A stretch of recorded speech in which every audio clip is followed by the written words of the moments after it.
Today is National Depression Screening Day, and we wanted to bring in Dr. Cedric McFadden to talk a little bit about this. So let's begin with this question. Explain the misconception that depression is just being really sad. Sadness is a part of life, right? We all have had sadness in our life, perhaps a loss of a loved one, especially during this time, a loss of a job or adjustment to some sort of a life situation. So it is common and it's a normal part of life. Sadness generally fades, though, after a period of time or when that event has resolved. The difference between sadness that's generally about something is that depression is about everything. There's sometimes no trigger. It's basically this overwhelming sadness, I guess you could call it, that overwhelms and invades and colors every part of your life, your mind, and your actions. And some people who are depressed will actually tell themselves, everything looks fine on paper, but I feel absolutely horrible. And there may not be a trigger, there may not be a reason for it, but it's an overwhelming whole body response that they sometimes can't explain. Help us explain why there is sometimes hesitation to seek help. And I think that this information could not just help people who may have depression, but their loved ones who do not have it and are trying to understand it. That is a real deal. In fact, only 1 out of 3 people with depression will actually seek help for that depression. And it can interfere with them getting really timely help that could be life-saving for them. But there can be a number of reasons. One may be that perhaps they're not taking it very seriously. They think it's something that's not a medical or mental illness.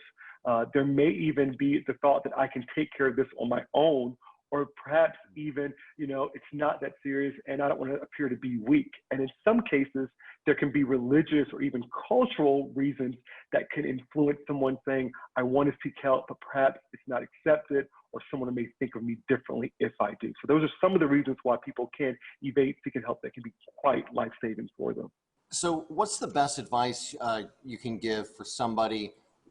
When do they know they should seek help? When it crosses that line over, I need to go seek professional medical help on this?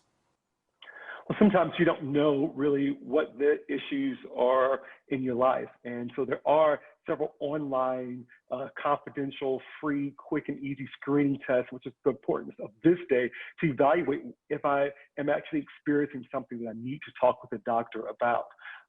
But if you're finding that symptoms are lasting longer than 2 weeks, or that it's involving and interfering with the quality of your life, if you're finding that you have sleep disturbances, you're sleeping more during the day or less at night, or you're having loss of interest, or you're feeling worthless or guilty about something, a loss of energy, perhaps there's a difficulty concentrating, or even weight changes that you can't explain.